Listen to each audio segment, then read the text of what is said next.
Marie Magdalene Marlene Dietrich, the 27th of December 1901 to 6 May 1992, was a German-American actress and singer. Dietrich maintained popularity throughout her unusually long show business career by continually reinventing herself, professionally and characteristically. In 1920s Berlin, she acted on the stage and in silent films. Her performance as Lola Lola in The Blue Angel, 1930, directed by Joseph von Sternberg, brought her international fame, resulting in a contract with Paramount Pictures. Dietrich starred in Hollywood films such as Morocco, 1930, Shanghai Express, 1932, and Desire, 1936. Dietrich successfully traded on her glamorous persona and exotic, to Americans, looks, cementing her superstardom and becoming one of the highest-paid actresses of the era. Dietrich became a U.S. citizen in 1939, and throughout World War II she was a high-profile frontline entertainer. Although she still made occasional films after World War II, Dietrich spent most of the 1950s to the 1970s touring the world as a marquee live show performer. Dietrich was noted for her humanitarian efforts during the war, housing German and French exiles, providing financial support, and even advocating for their U.S. citizenship. For her work improving morale on the front lines in World War II, she received honors from the U.S., France, Belgium, and Israel. In 1999, the American Film Institute named Dietrich the 9th greatest female star of classic Hollywood cinema. Childhood. Marie Magdalene Dietrich was born on the 27th of December 1901 in Leberstrasse 65 on the Rodeninsel in Schönberg, now a district of Berlin, Germany. She was the younger of two daughters. Her sister Elizabeth was a year older, of Wilhelmina Elizabeth Josephine, née Felsing, and Louis Erich Otto Dietrich, who married in December 1898. Dietrich's mother was from a well-to-do Berlin family who owned a jeweler and clock-making firm, and her father was a police lieutenant who died in 1907. His best friend Eduard von Losch, an aristocratic first lieutenant in the Grenadier, courted Wilhelmina and married her in 1916, but he died soon afterward from injuries sustained during the First World War. Eduard von Losch never officially adopted the Dietrich girls, so Dietrich's surname was never von Losch, as has sometimes been claimed. Her family nicknamed her Lena and Lena, pronounced Leh. Around age 11, she contracted her two first names to form the name Marlene. Dietrich attended the August Victoria Girls' School from 1907 to 1917 and graduated from the Victoria Louise Schule, today Goethe Gymnasium Berlin-Wilmersdorf, in 1918. She studied the violin and became interested in theater and poetry as a teenager. Her dreams of becoming a concert violinist were curtailed when she injured her wrist, but by 1922 she had her first job, playing violin in a pit orchestra that accompanied silent films at a cinema in Berlin. However, she was sacked after only 4 weeks. Film career. Beginnings. Her earliest professional stage appearances were as a chorus girl on tour with Guido Thielcher's Girl Cabaret, vaudeville-style entertainments, and in Rudolf Nelson revues in Berlin. In 1922, Dietrich auditioned unsuccessfully for theatrical director and impresario Max Reinhardt's Drama Academy. However, she soon found herself working in his theaters as a chorus girl and playing small roles in dramas, without attracting any special attention at first. She made her film debut playing a bit part in the film, The Little Napoleon, 1923. She met her future husband, Rudolf Sieber, on the set of another film made that year, Tragödie der Liebe. Dietrich and Sieber were married in a civil ceremony in Berlin on the 17th of May 1923. Her only child, daughter Maria Elizabeth Sieber, was born on the 13th of December 1924. Dietrich continued to work on stage and in film both in Berlin and Vienna throughout the 1920s. On stage, she had roles of varying importance in Frank Wedekind's Pandora's Box, William Shakespeare's The Taming of the Shrew and A Midsummer Night's Dream, as well as George Bernard Shaw's Back to Methuselah and Misalliance. It was in musicals and revues, such as Broadway, Sliegt in der Luft, and Zwe Eichrawaden, however, that she attracted the most attention. By the late 1920s, Dietrich was also playing sizable parts on screen, including Café Electric, 1927, Ich Kuss Ihre Hand, Madam, 1928,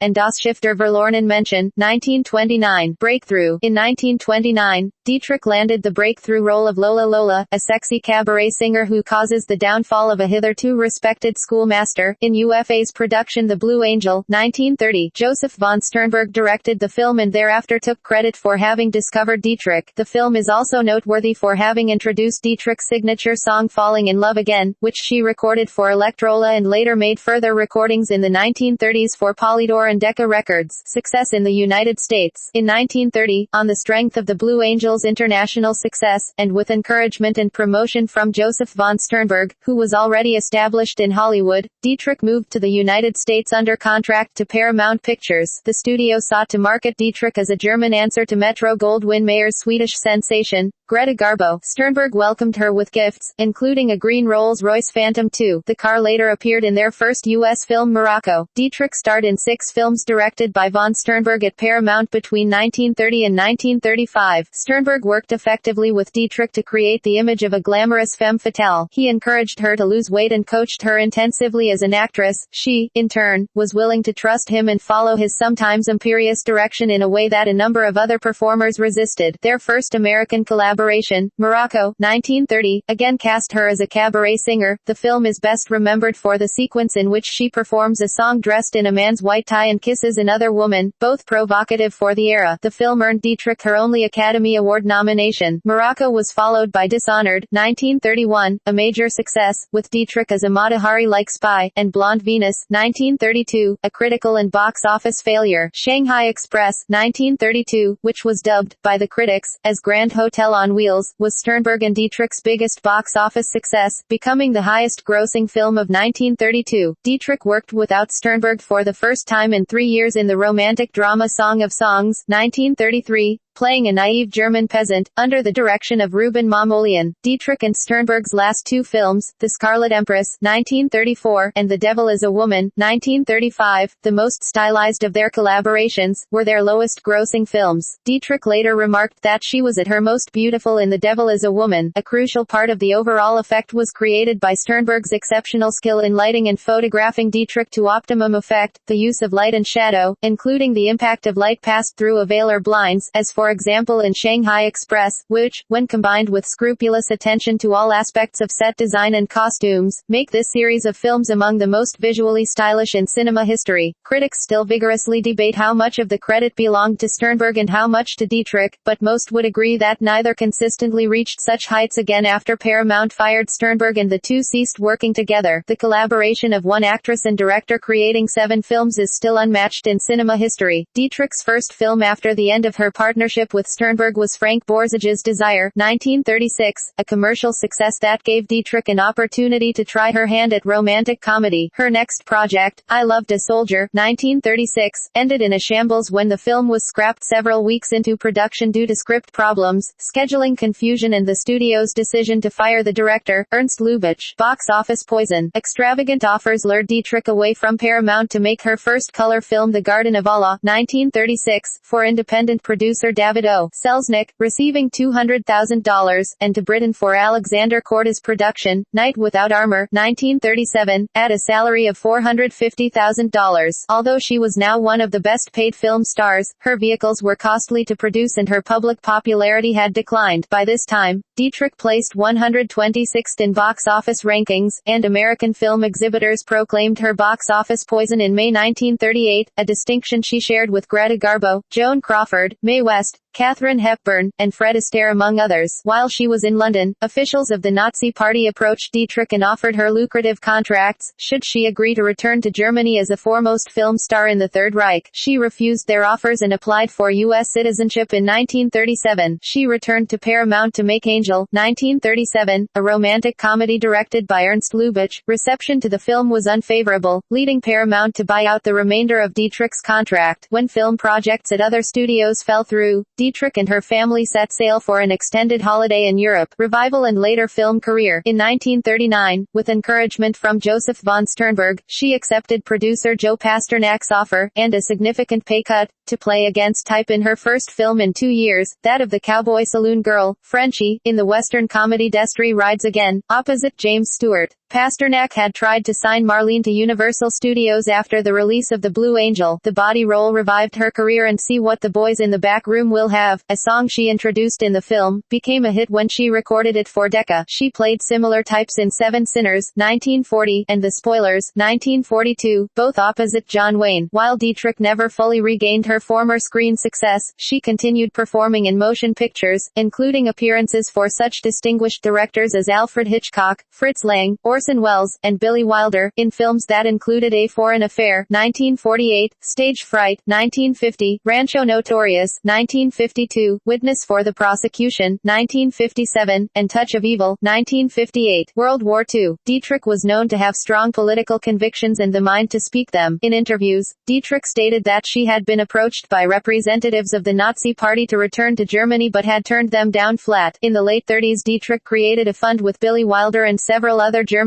help Jews and dissidents escape from Germany. In 1937, her entire salary for Night Without Armor, $450,000, was put into escrow to help the refugees. In 1939, she became an American citizen and renounced her German citizenship. In December 1941, the U.S. entered World War II, and Dietrich became one of the first celebrities to raise war bonds. She toured the U.S. from January 1942 to September 1943, appearing before 250,000 troops on the Pacific Coast leg of her tour alone, and was reported to have sold more war bonds than any other star. During two extended tours for the USO in 1944 and 1945, she performed for Allied troops on the front lines in Algeria, Italy, Britain and France, then went into Germany with Generals James M. Gavin and George S. Patton. When asked why she had done this, in spite of the obvious danger of being within a few kilometers of German lines, she replied, "Aus Anstand, out of decency." Billy Wilder later remarked that she was at the front lines more than Eisenhower. Her review, with Danny Thomas as her opening act, included songs from her films, performances on her musical Saw, a skill she had originally acquired for stage appearances in Berlin in the 1920s, and a pretend mindreading act. Dietrich would inform the audience that she could read minds and ask them to concentrate on whatever came into their minds. Then she would walk over to a soldier and earnestly tell him, "Oh, think of something else. I can't possibly talk about that." American church papers reportedly published stories complaining about this part of Dietrich's act. In 1944, the Morale Operations Branch of the Office of Strategic Services, OSS, initiated the Muzak Project, musical propaganda broadcasts designed to demoralize enemy soldiers. Dietrich, the only performer who was made aware that her recordings would be for OSS use, recorded a number of songs in German for the project, including Lily Marlene, a favorite of soldiers on both sides of the conflict. Major General William J. Donovan, head of the OSS, wrote to Dietrich, "I am personally deeply grateful for your generosity in making these recordings for us." At the war's end in Europe, Dietrich reunited with her sister Elizabeth and her sister's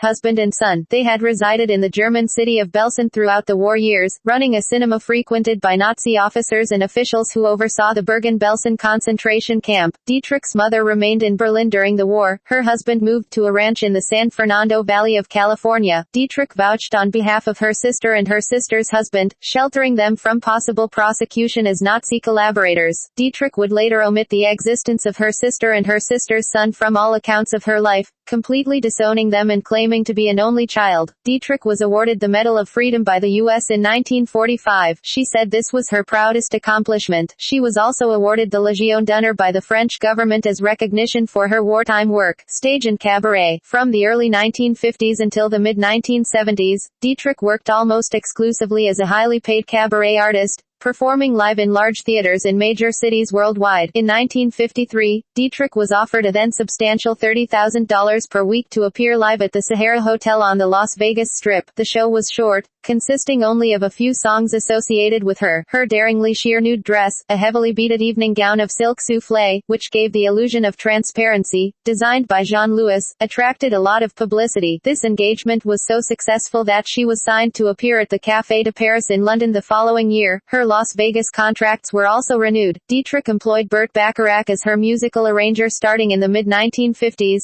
Together they refined her nightclub act into a more ambitious theatrical one-woman show with an expanded repertoire. Her repertoire included songs from her films as well as popular songs of the day. Bacharach's arrangements helped to disguise Dietrich's limited vocal range. She was a contralto, and allowed her to perform her songs to maximum dramatic effect. Together, they recorded 4 albums and several singles between 1957 and 1964. In a TV interview in 1971, she credited Bacharach with giving her the inspiration to perform during those years. She would often perform the first part of her show in one of her body-hugging dresses and a swan's down coat, and change to top hat and tails for the second half of the performance. This allowed her to sing songs usually associated with male singers, like One for My Baby and I've Grown Accustomed to Her Face. She transcends her material. According According to Peter Bogdanovic, whether it's a flighty old tune like, I Can't Give You Anything But Love, Baby, a schmaltzy German love song, Das Lied ist Us, or a French one, La Vie en Rose, she lends each an air of the aristocrat, yet she never patronizes. A folk song, Go Way From My Window, has never been sung with such passion, and In Her Hands, Where Have All the Flowers Gone, is not just another anti-war lament but a tragic accusation against us all. Francis Wyndham offered a more critical appraisal of the phenomenon of Dietrich in concert. He wrote in 1964, what she does is neither difficult nor diverting, but the fact that she does it at all fills the onlookers with wonder. It takes two to make a conjuring trick, the illusionist's sleight of hand and the stooge's desire to be deceived. To these necessary elements, her own technical competence and her audience's sentimentality, Marlene Dietrich adds a third, the mysterious force of her belief in her own magic. Those who find themselves unable to share this belief tend to blame themselves rather than her. Her use of body sculpting undergarments, non-surgical temporary facelifts, tape, expert makeup and wigs, combined with careful stage lighting, helped to preserve Dietrich's glamorous image as she grew older. Dietrich's return to West Germany in 1960 for a concert tour was met with mixed reception. Despite a consistently negative press, vociferous protest by chauvinistic Germans who felt she had betrayed her homeland, and two bomb threats, her performance attracted huge crowds. During her performances at Berlin's Titania Palast Theater, protesters chanted, Marlene go home. On the other hand, Dietrich was warmly welcomed by other Germans, including Berlin Mayor Willy Brandt, who was, like Dietrich, an opponent of the Nazis who had lived in exile during their rule. The tour was an artistic triumph, but a financial failure. She was left emotionally drained by the hostility she encountered and she left convicted never to visit again. East Germany, however, received her well. She also undertook a tour of Israel around the same time, which was well received. She sang some songs in German during her concerts, including, from 1962, a German version of Pete Seeger's anti-war anthem Where Have All the Flowers Gone, thus breaking the unofficial taboo against the use of German in Israel. She would become the first woman and German to receive the Israeli Medallion of Valor in 1965, in recognition for her courageous adherence to principle and consistent record of friendship for the Jewish people. Dietrich in London, a concert album, was recorded during the run of her 1964 engagement at the Queen's Theatre. She performed on Broadway twice, in 1967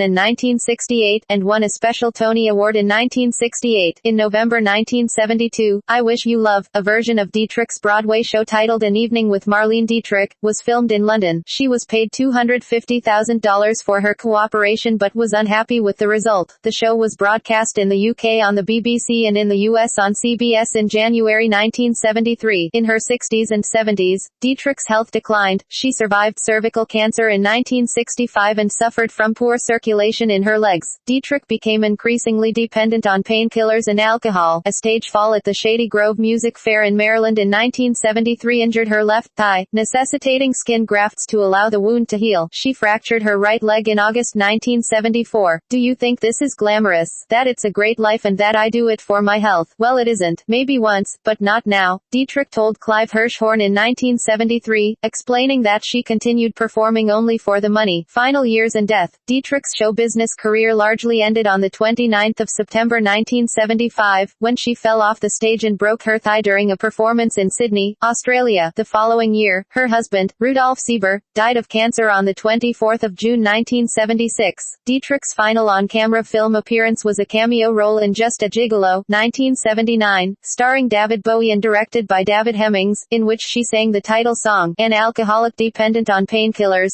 Dietrich withdrew to her apartment at 12 Avenue Montaigne in Paris. She spent the final 11 years of her life mostly bedridden, allowing only a select few, including family and employees, to enter the apartment. During this time, she was a prolific letter writer and phone caller. Her autobiography, Nehmtnur Mein Leben, Take Just My Life, was published in 1979. In 1982, Dietrich agreed to participate in a documentary film about her life, Marlene, 1984, but refused to be filmed. The film's director, Maximilian Schell, was allowed only to record her voice. He used his interviews with her as the basis for the film, set to a collage of film clips from her career. The final film won several European Film Prizes and received an Academy Award nomination for Best Documentary in 1984. Newsweek named it a unique film, perhaps the most fascinating and affecting documentary ever made about a great movie star. In 1988, Dietrich recorded spoken introductions to songs for a nostalgia album by Udo Lindenberg. In an interview with the German magazine Der Spiegel in November 2005, Dietrich's daughter and grandson claimed that Dietrich was politically active during these years. She kept in contact with world leaders by telephone, including Ronald Reagan and Mikhail Gorbachev, running up a monthly bill of over $3,000. In 1989, her appeal to save the Babelsberg studios from closure was broadcast on BBC Radio, and she spoke on television via telephone on the occasion of the fall of the Berlin Wall later that year. On the 7th of May 1992, Dietrich died of renal failure at her flat in Paris at age 90. Her funeral ceremony was conducted at La Madeleine in Paris, a Roman Catholic church, despite Dietrich having been an atheist. On the 14th of May 1992, Dietrich's funeral service was attended by approximately 1,500 mourners in the church itself, including several ambassadors from Germany, Russia, the US, the UK and other countries, with thousands more outside. Her closed coffin rested beneath the altar draped in the French flag and adorned with a simple bouquet of white wildflowers and roses from the French president, François Mitterrand. 3 medals, including France's Legion of Honor and the U.S. Medal of Freedom, were displayed at the foot of the coffin, military style, for a ceremony symbolizing the sense of duty Dietrich embodied in her career as an actress, and in her personal fight against Nazism. Her daughter placed a wooden crucifix, a St. Christopher's medal and a locket enclosing photos of Dietrich's grandsons in the coffin. The officiating priest remarked, "Everyone knew her life as an artist of film and song, and everyone knew her tough stance. She lived like a soldier and would like to be buried like a soldier." By a coincidence of fate, her picture was used in the Cannes Film Festival poster that year, which was currently pasted up all over Paris. After the fall of the Berlin Wall, Dietrich instructed in her will that she was to be buried in her birthplace, Berlin, near her family. On the 16th of May her body was flown there to fulfill her wish. Dietrich was interred at the Stadtbischer Friedhof 3, Berlin-Schöneberg, next to the grave of her mother, Josephine von Losch, and near the house where she was born. Personal life. Unlike her professional celebrity, which was carefully crafted and maintained, Dietrich's personal life was kept out of public view. Dietrich, who was bisexual, quietly enjoyed the thriving gay scene of the time and drag balls of 1920s Berlin. She also defied conventional gender roles through her boxing at Turkish trainer and prize fighter Sabra Mahir's boxing studio in Berlin, which opened to women in the late 1920s. As Austrian writer Hedwig Wiki Baum recalls in her memoir, "I don't know how the feminine element sneaked into those masculine realms boxing studio, but in any case, only 3 or 4 of us were tough enough to go through with it." Marlene Dietrich was one. She was married only once, to assistant director Rudolf Sieber, who later became an assistant director at Paramount Pictures in France, responsible for foreign language dubbing. Dietrich's only child, Maria Elizabeth Sieber, was born in Berlin on the 13th of December 1924. She would later become an actress, primarily working in television, known as Maria Riva. When Maria gave birth to a son, John, a famous production designer, in 1948, Dietrich was dubbed the world's most glamorous grandmother. After Dietrich's death, Riva published a frank biography of her mother, titled Marlene Dietrich, 1992. Throughout her career Dietrich had an unending string of affairs, some short-lived, some lasting decades. They often overlapped and were almost all known to her husband, to whom she was in the habit of passing the love letters of her men, sometimes with biting comments. When Dietrich filmed Morocco, 1930, she found time to have an affair with Gary Cooper, despite the constant presence on the set of the temperamental Mexican actress Lupe Velas, with whom Cooper was having a romance. Velas once said, "If I had the opportunity to do so, I would tear out Marlene Dietrich's eyes." During the filming of Destry Rides Again, Dietrich started a love affair with co-star James Stewart, which ended after filming. In 1938, Dietrich met and began a relationship with the writer Eric Maria Remarque, and in 1941, the French actor and military hero Jean Gabin. Their relationship ended in the mid-1940s. She also had an affair with the Cuban-American writer Mercedes da Costa, who was Greta Garbo's periodic lover. Her last great passion, when Dietrich was in her 50s, appears to have been for the actor Yul Brynner, with whom she had an affair that lasted more than a decade. Still, her love life continued well into her 70s. She counted George Bernard Shaw, John F. Kennedy and John Wayne among her conquests. Dietrich maintained her husband and his mistress first in Europe and later on a ranch in San Fernando Valley,